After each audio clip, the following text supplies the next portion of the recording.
The day her grandmother died, 12-year-old Clara felt like someone had stolen the sun from her sky. Her grandmother was not just a relative.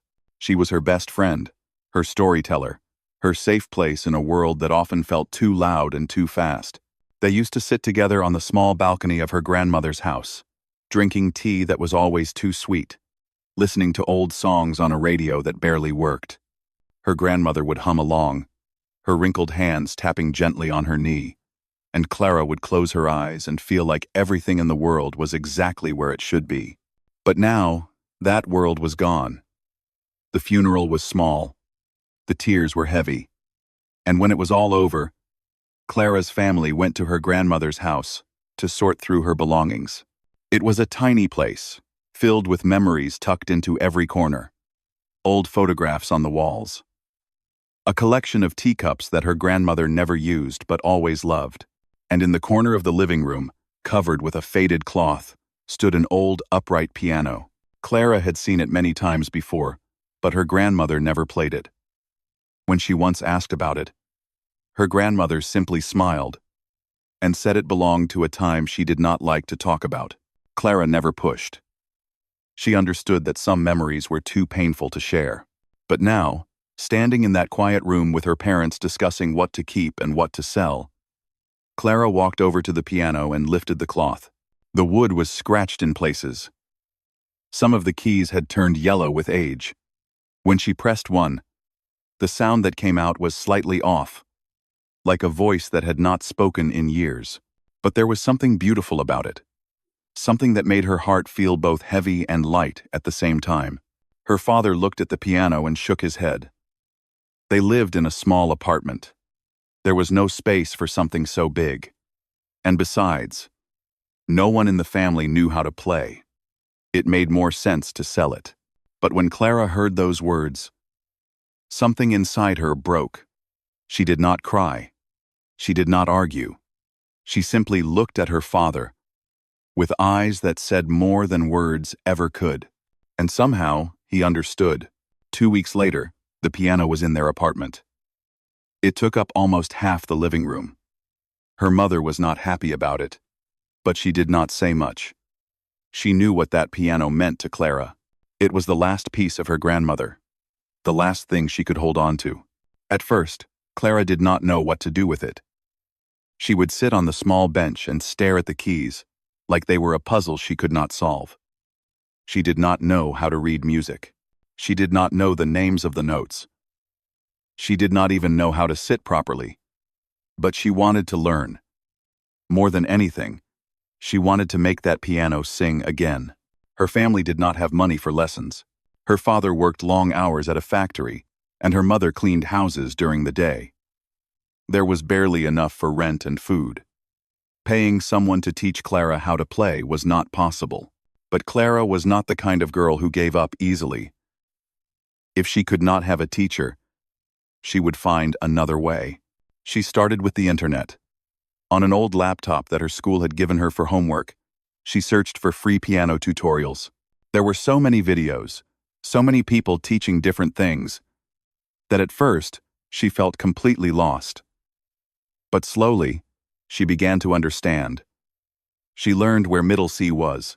She learned the difference between black keys and white keys. She learned how to place her fingers so they would not get tired too quickly. Every night, after finishing her homework and helping her mother with chores, Clara would sit at the piano. She practiced the same simple songs over and over again. Twinkle, twinkle, little star, Mary had a little lamb. Songs that little children sang. Songs that felt too easy for someone her age. But she did not care. She was learning. And that was all that mattered. The neighbors were not so understanding. The walls in their building were thin, and sound traveled easily. At first, people were patient. A child learning to play the piano was sweet, they thought. But after weeks of the same notes played again and again, the complaints began. One neighbor knocked on their door and asked, very politely, if Clara could practice during the day instead of the evening. Another left a note under their door that was not so polite. Clara felt embarrassed. She felt like a burden. But her father told her something she would never forget. He said that every great thing in life comes with a cost. People will not always understand your dreams. They will not always support you. But if you believe in something, truly believe in it, you have to keep going. Even when it is hard. Even when it hurts. So Clara kept going. She practiced softer. She stuffed old towels behind the piano to muffle the sound. She wore headphones connected to a cheap keyboard app on her phone so she could practice the fingerings without making any noise. It was not perfect, but it worked. And slowly, day by day, week by week, she got better. 6 months passed. Clara could now play simple songs without looking at her hands. Her fingers moved faster. Her timing improved. She learned how to read basic sheet music, something that had once seemed impossible. And for the first time, she started to feel something new when she played. It was not just about pressing the right keys anymore. It was about feeling the music. About letting it flow through her, like water through a river. One evening, her mother came home early from work. She was tired, her feet aching, her eyes heavy. She sat down on the couch and closed her eyes, ready to rest. But then, Clara began to play. It was a simple melody. Nothing fancy, nothing complicated, but it was beautiful. Her mother opened her eyes and looked at her daughter. Really looked at her. And for the first time, she saw something she had not seen before. She saw a girl who had found her voice. A girl who had taken something broken and made it whole again. Tears rolled down her mother's cheeks, not tears of sadness, but tears of pride. She did not say anything. She did not need to. Clara understood. And in that moment, sitting at her grandmother's old piano, she made a silent promise. She would not stop. She would keep learning. She would keep growing. No matter how long it took, no matter how hard it got, she would one day play something that would make the whole world stop and listen. But that dream felt very far away. Clara was still just a girl with an old piano and a borrowed laptop. She had no teacher, no money, no connections. All she had was her love for music and her refusal to give up. And sometimes, in the quiet moments of the night, she wondered if that would ever be enough. What she did not know was that her life was about to change. That somewhere out there, a door was waiting to open, and all she had to do was keep playing, keep believing, keep pushing through the darkness until she found the light. But that is a story for another time. 4 years had passed since Clara first placed her fingers on her grandmother's piano. She was 16 now, taller, quieter, and deeply in love with music, in a way that she could not explain to anyone. The piano had become her closest friend. When she was sad, she played. When she was happy, she played. When the world felt too heavy and too confusing, she sat on that old wooden bench and let her fingers speak the words her mouth could not. But Clara had reached a wall. She had watched every free tutorial she could find. She had practiced every exercise, learned every technique that the internet could teach her. And yet, she knew something was missing. Her playing was good, but it was not great. There was a depth, a soul, a certain magic that she heard in the recordings of famous pianists that she could not find in her own music. She needed a teacher, a real teacher, someone who could show her the things that videos could not. The problem was the same as it had always been. Money. Her family still struggled to make ends meet. Her father had hurt his back at work and could not do as many hours as before. Her mother had taken on extra cleaning jobs to cover the gap. There was no room in their budget for piano lessons. Clara knew this, and she never asked. She did not want to add more weight to her parents' already heavy shoulders. One autumn afternoon, Clara was walking home from school when she passed by an old house at the end of her street. She had walked past it 100 times before, but today something caught her attention.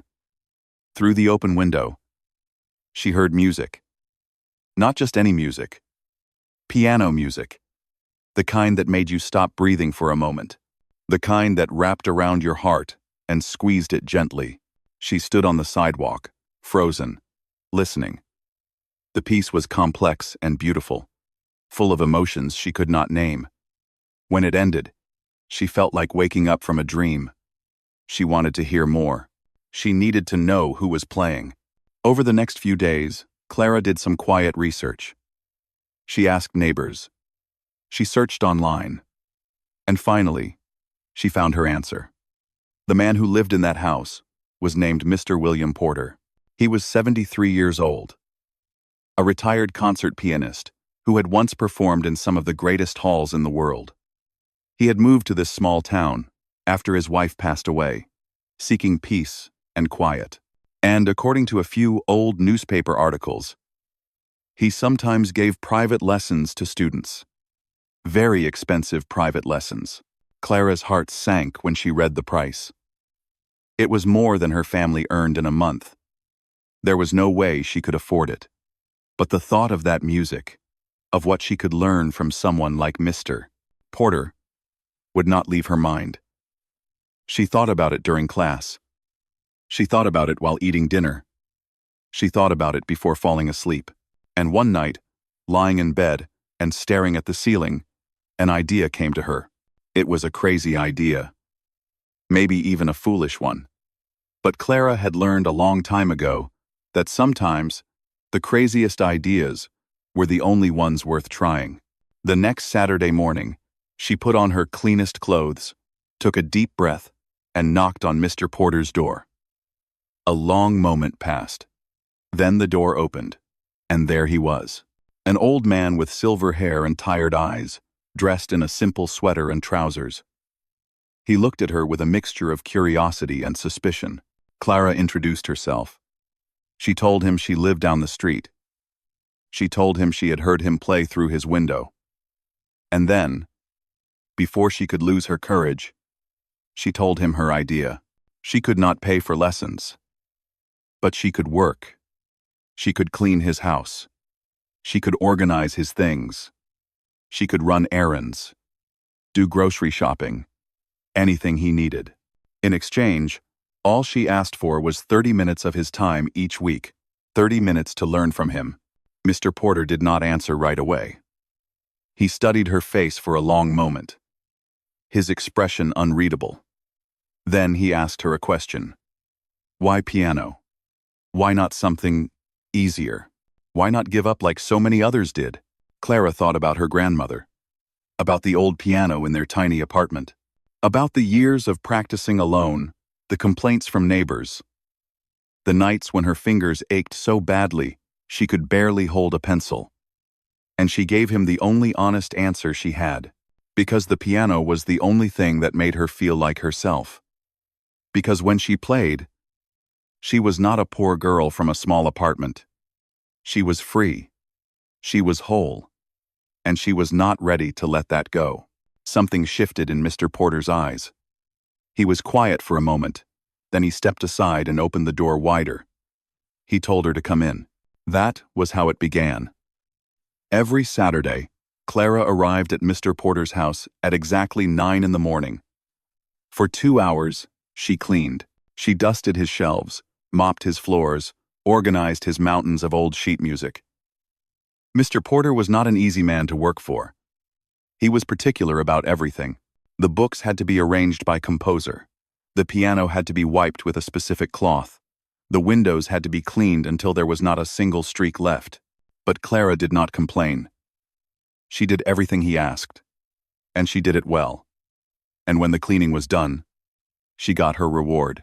30 minutes at his piano, with him sitting beside her, teaching her things she had never imagined. Mr. Porter was a strict teacher. He did not believe in praise without reason. If Clara made a mistake, he told her.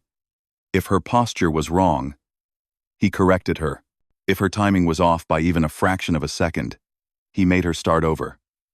At first, it was hard. Clara was not used to being criticized so directly. There were days when she left his house feeling defeated, wondering if she would ever be good enough. But slowly, she began to understand. Mr. Porter was not being cruel. He was being honest.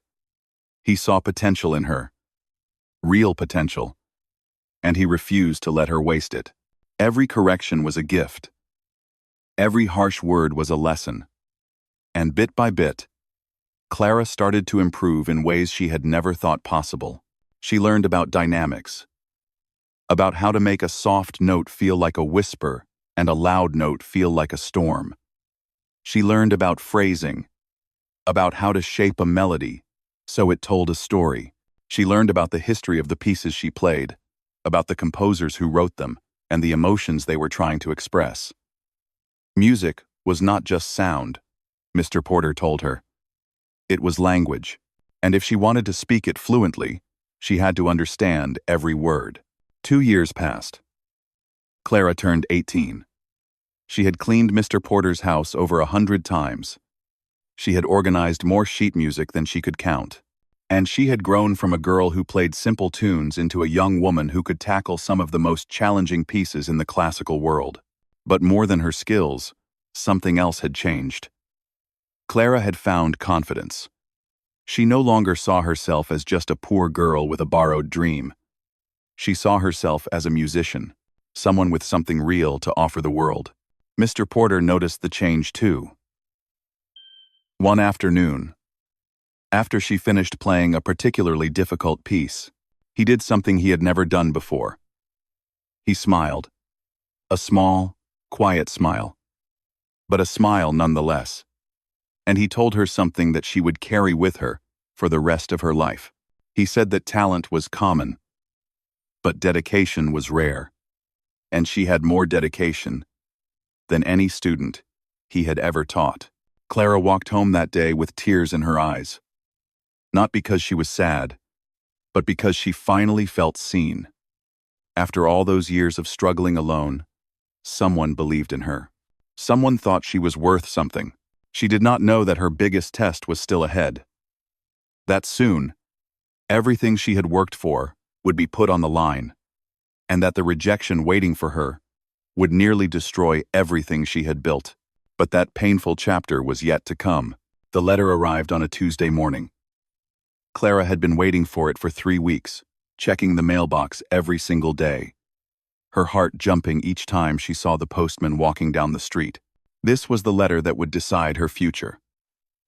The letter from the National Conservatory of Music, the most respected music school in the country, the place where dreams either came true or fell apart.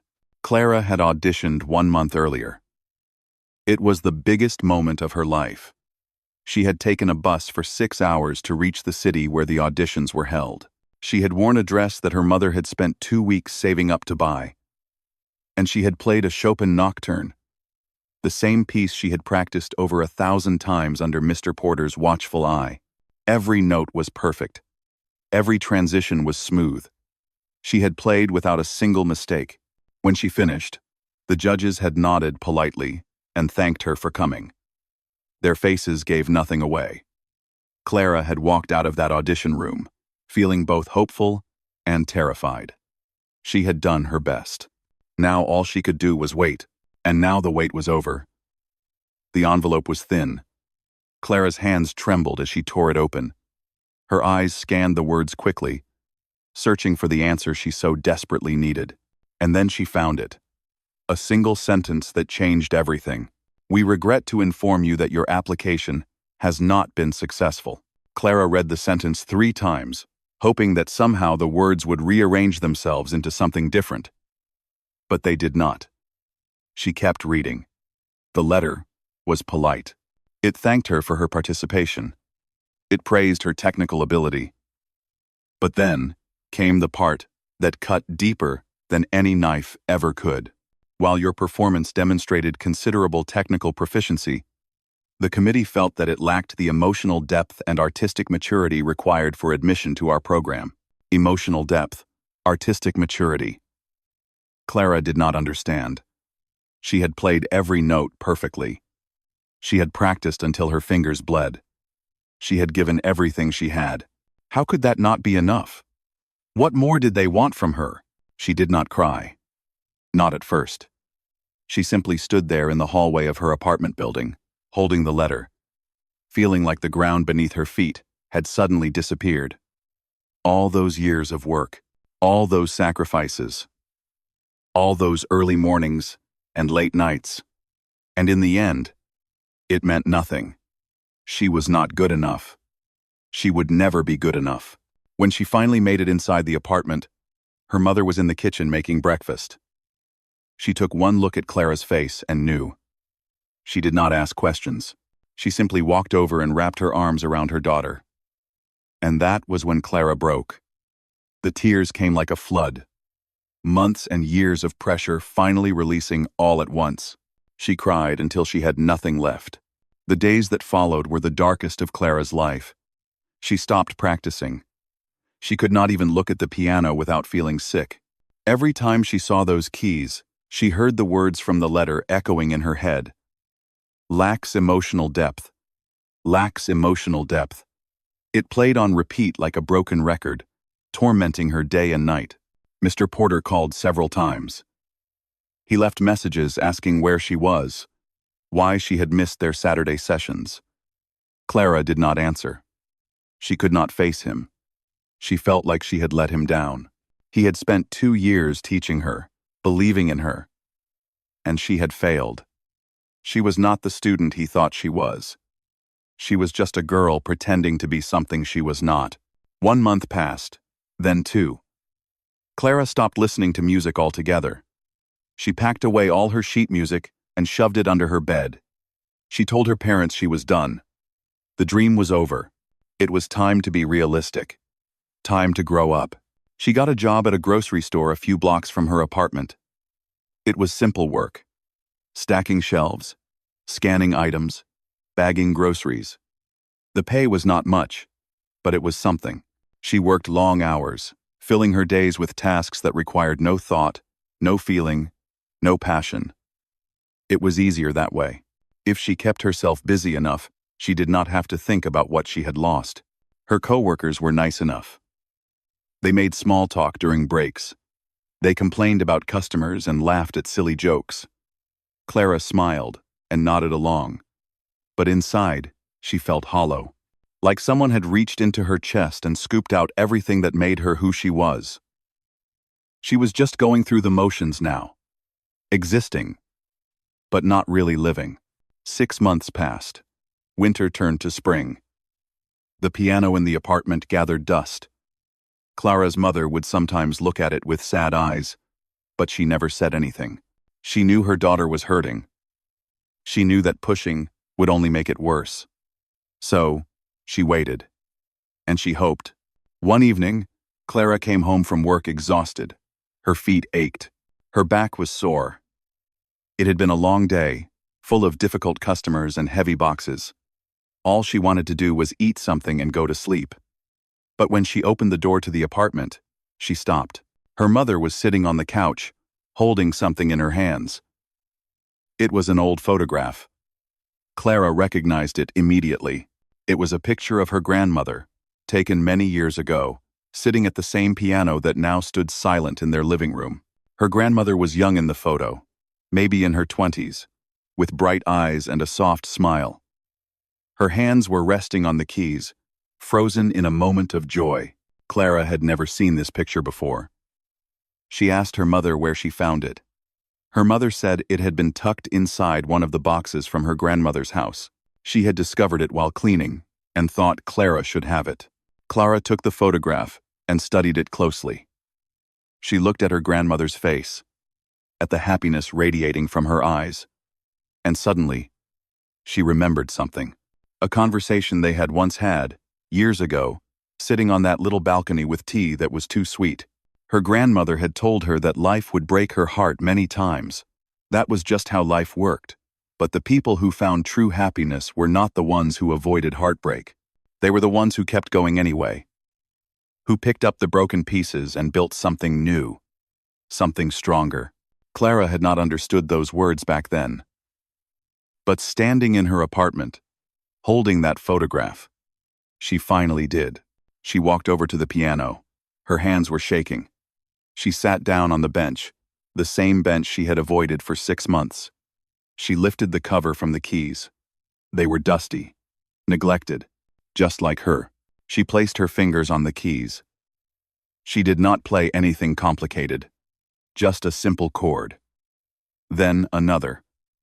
The sound filled the room, filling the silence that had lasted far too long. And then something happened. Something she did not expect. She started to cry. But these were not tears of sadness. They were tears of release. Tears of coming home. She had spent so long running from the pain that she had forgotten why she started playing in the first place. It was never about being perfect. It was never about impressing judges or winning admission to fancy schools. It was about feeling alive. About expressing the things that words could not capture. About honoring her grandmother and keeping a piece of her spirit alive. Clara played late into the night. She did not care about technique or timing. She just played. For herself. For her grandmother. For the girl she used to be. And the woman she was becoming. When she finally stopped, her mother was standing in the doorway, tears streaming down her face. Neither of them spoke. They did not need to. Clara was back. Broken, yes, but ready to rebuild. And this time, she would play not to prove anything to anyone. She would play because it was who she was. What she did not know was that her second chance was closer than she ever imagined. 3 months had passed since Clara sat down at her grandmother's piano again. Things were different now. She still worked at the grocery store during the day, but every evening, she came home and played. Not because she had to. Not because she was preparing for anything, but because she wanted to. Because the music was part of her, and she had finally stopped fighting it. Something had changed in the way she played. Before the rejection, Clara had always been focused on perfection. Every note had to be right. Every rhythm had to be exact. She played like someone taking a test, always worried about making mistakes. But now, she played like someone having a conversation. She let the music breathe. She let it wander. She let it say things that she could not put into words. During those quiet evenings alone with the piano, Clara started doing something she had never done before. She started writing her own music. It began by accident. One night, she was just playing random notes, not following any sheet music, just letting her fingers move wherever they wanted. And slowly, a melody began to form. It was simple at first, just a few notes repeated in a pattern. But over the following weeks, it grew into something more. Something real. The piece was about everything she had been through. The loss of her grandmother. The years of struggle. The rejection that had nearly broken her. The 6 months of silence when she thought she would never play again. And finally, the moment she came back, she poured all of it into the music. Every emotion, every memory, every scar. When she played it, she felt like she was telling her own story without speaking a single word. She never showed this piece to anyone. It was too personal, too raw. She kept it for herself, playing it only when she was alone, like a secret between her and the piano. At the grocery store, Clara had made a few friends. One of them was a woman named Betty, who worked at the register next to hers. Betty was in her 50s, loud and cheerful. The kind of person who talked to everyone and remembered every detail about their lives. She knew about Clara's piano. She had heard her mention it once, months ago, and had never forgotten. One afternoon, Betty came rushing over to Clara during their break. She was excited about something, talking so fast that Clara could barely understand her.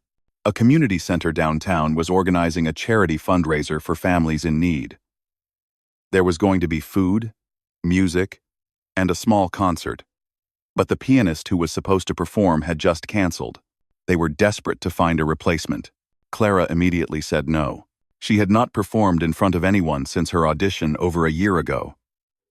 The thought of standing on a stage again, with people watching and judging, made her feel sick. She was not ready. She might never be ready. But Betty would not take no for an answer. She kept pushing, kept insisting. kept telling Clara that this was exactly what she needed. It was just a small event, she said. Nothing fancy. Just a few families looking for a nice evening. No one would be judging her. No one would be grading her performance. It was not a competition. It was a gift. Clara kept refusing. But that night, lying in bed, she could not stop thinking about it. She thought about all the times she had dreamed of playing for people. She thought about Mr. Porter and everything he had taught her. She thought about her grandmother, who had never gotten to hear her play, and she thought about the piece she had written, the one that held her entire story inside it. Maybe Betty was right. Maybe this was exactly what she needed. Not a big stage, not a fancy concert hall, just a small room full of ordinary people and a chance to share something real. The next morning, Clara told Betty she would do it. The day of the fundraiser arrived faster than Clara expected. She spent the whole afternoon feeling nervous, her stomach tied in knots, her hands trembling every time she thought about what was coming. She changed her outfit 3 times before finally settling on a simple dress that her mother had helped her pick out. It was not expensive or fancy, but it was clean and it fit well. That was enough. When she arrived at the community center, her heart nearly stopped. The room was bigger than she had imagined. There were rows of chairs set up facing a small stage, and on that stage stood a piano, not an old upright like hers, but a proper grand piano, black and shiny under the lights. Clara had never played a grand piano before. The sight of it made her want to turn around and run, but she did not run. She forced herself to walk inside, to smile at the organizers, to shake hands and say thank you when they expressed their gratitude. The room slowly filled with people, elderly couples holding hands, young families with children running between the chairs, a few teenagers looking bored, scrolling through their phones. It was a simple crowd. Regular people, just like her. When it was time for her to play, Clara walked to the stage on legs that felt like they might collapse at any moment. She sat down at the grand piano and looked out at the audience. They were watching her, waiting, expecting something. She took a deep breath. Then, another. Her fingers hovered over the keys. She had planned to play something safe. A well-known classical piece that everyone would recognize. Something technically impressive but emotionally distant. But sitting there, looking at all those faces, she changed her mind. She thought about her grandmother, about Mr. Porter, about everything she had been through to get to this moment, and she decided to play her own piece, the one she had never shown anyone, the one that held her entire heart. The first notes were soft, almost hesitant, like a whisper in a crowded room. But as she continued, the music grew stronger. It swelled and faded, rose and fell, taking the audience on a journey they did not expect. Clara closed her eyes and let herself disappear into the sound. She was not thinking about technique anymore. She was not worried about mistakes. She was just feeling, just being, just telling her story, the only way she knew how. The piece lasted about 7 minutes. When she played the final note, she let it hang in the air for a long moment before lifting her hands from the keys. Then she opened her eyes. The room was completely silent. No one moved. No one spoke. Clara felt a flash of panic. Had she done something wrong? Had they hated it? She looked out at the audience, searching for some kind of reaction, and then she saw it. A woman in the front row was crying, tears streaming down her face, her hand pressed against her chest. Next to her, an old man was wiping his eyes with a handkerchief. Across the room, a teenager who had been glued to his phone was now staring at the stage with his mouth slightly open. Then someone started clapping. One person at first, then another, and another. Within seconds, the entire room erupted into applause. People rose to their feet, one by one, until everyone was standing. A standing ovation. For her, Clara sat frozen at the piano, unable to process what was happening. These people did not know her. They did not know her story. But somehow, through the music, they had felt it. They had understood. She had spent so long believing that she was not good enough, that she lacked something essential. But in that moment, surrounded by strangers who had been moved to tears by her playing, she realized the truth. The judges at the conservatory had said she lacked emotional depth, but they had been wrong. She had more emotion inside her than she knew what to do with. She had just needed to stop hiding it. Clara stood up and bowed, her eyes blurry with tears. The applause continued, washing over her like warm sunlight after a long winter. She had no idea that someone in the audience was recording the whole thing on their phone. And she had no idea that this small performance in a tiny community center was about to change her life forever. Clara woke up the next morning feeling lighter than she had in years. The fundraiser had been a dream. The applause, the tears, the standing ovation, it all felt unreal. Like something that had happened to someone else. She lay in bed for a while, replaying the memory in her head, smiling at the ceiling like a fool. For the first time in a long time, she felt proud of herself. Not because she had played perfectly, but because she had played honestly. She went to work that day expecting everything to be normal. But when she arrived at the grocery store, Betty was already waiting for her at the entrance, bouncing on her feet like a child on Christmas morning. She grabbed Clara by the shoulders and asked if she had seen it. "Seen what?" Clara asked. Confused, Betty pulled out her phone and showed her the screen. It was a video. A video of Clara sitting at the grand piano, playing her piece, her eyes closed, her face lost in the music. Someone at the fundraiser had recorded the entire performance and posted it online, and overnight, it had exploded. Clara stared at the numbers on the screen, unable to believe what she was seeing. The video had been viewed over 2 million times. 2 million. There were thousands of comments, thousands of shares, thousands of people talking about the girl in the simple dress who had made an entire room cry with her piano. She scrolled through some of the comments, her hands shaking. People were calling her performance breathtaking. They were saying they had never heard anything so beautiful. They were asking who she was, where she came from, how they could hear more of her music. Some people shared their own stories, writing about how the piece had reminded them of their own losses, their own struggles, their own moments of hope after darkness. Clara did not know how to react. She had spent her whole life feeling invisible. A poor girl from a small apartment, dreaming dreams that seemed too big for someone like her. And now, suddenly, millions of people knew her face. Millions of people had heard her story, even though she had never spoken a word of it. The following days were chaos. Clara's phone would not stop ringing. Reporters wanted to interview her. Music blogs wanted to feature her.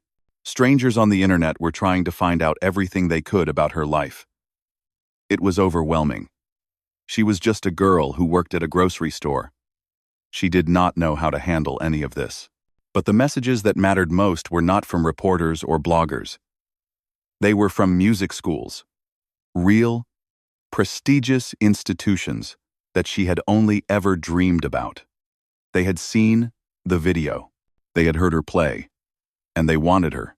One afternoon, Clara received an email that made her drop her phone. It was from the National Conservatory of Music, the same school that had rejected her 2 years earlier.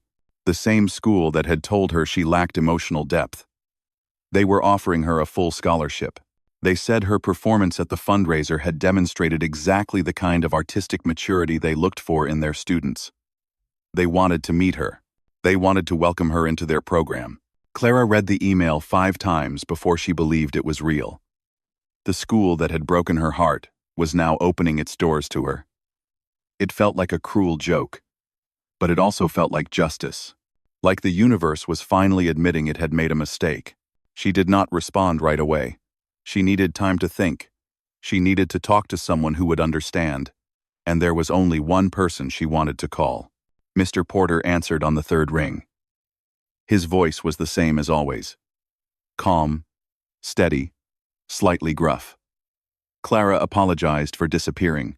She apologized for not returning his calls, for missing their lessons, for letting him down. But before she could finish, he stopped her. He said he had seen the video. Everyone had seen the video, and he was not disappointed in her. He was proud, more proud than he had ever been of any student. Then he said something that Clara would remember for the rest of her life. He said that for years, he had tried to teach her how to play the piano, but she had finally taught herself something far more important. She had learned how to play the music. Not the notes, not the technique, the music, the thing that lived between the notes, the thing that could not be taught, only discovered. Clara cried on the phone. She thanked him for everything, for taking a chance on a girl who could not afford lessons, for pushing her when she wanted to give up, for believing in her when she did not believe in herself. Mr. Porter simply said that he had not given her anything she did not already have. He had just helped her find it. A few weeks later, Clara made her decision. She accepted the scholarship to the conservatory. It was not an easy choice. Part of her was still angry at the school for rejecting her. Part of her wanted to prove she did not need them. But a bigger part of her knew that holding on to bitterness would only hold her back. The past was the past. What mattered now was the future. She quit her job at the grocery store. Betty cried and hugged her for 5 minutes straight, making her promise to never forget where she came from. Clara promised. She meant it. Moving to the city was strange and exciting and terrifying all at once. The conservatory was everything she had imagined and more. Grand hallways filled with the sound of music. Students who had been playing since they were toddlers. Teachers who had performed on the greatest stages in the world. Clara often felt out of place, like she did not belong. But whenever that feeling crept in, she reminded herself of where she started. A dusty piano in a tiny apartment. Free tutorials on a borrowed laptop. 30 minutes a week in exchange for cleaning floors. She had earned her place here. Every single note of it. The years that followed were filled with growth. Clara performed in concert halls she had only seen in photographs. She recorded albums that people around the world listened to. She was interviewed by magazines, featured in documentaries, invited to teach masterclasses. The girl who once could not afford piano lessons was now inspiring others to chase their own impossible dreams. But through all of it, Clara never forgot who she was. She never forgot the people who had helped her along the way. She visited Mr. Porter whenever she could, bringing him tea and sitting with him while he told stories about his own career. She called her parents every week, making sure they knew how much she loved them. And she kept in touch with Betty, who proudly told every customer at the grocery store that she had once worked alongside the famous pianist. And in her apartment, no matter which city she lived in, no matter how many fancy instruments she could now afford, Clara always kept one thing. Her grandmother's old, upright piano. It was still slightly out of tune. The keys were still yellow with age, but she would never get rid of it. It was where everything had started.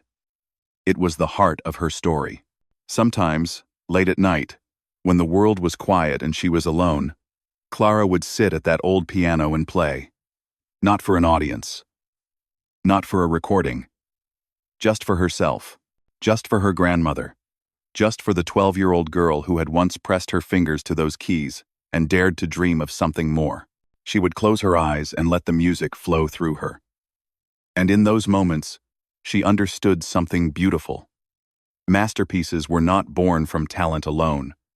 They were born from struggle, from heartbreak, from the courage to keep going when everything fell apart, from the willingness to be honest, to be vulnerable, to share your true self with the world, even when it was terrifying.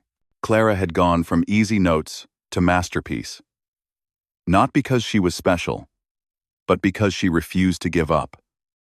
And that, in the end, was the most beautiful music of all.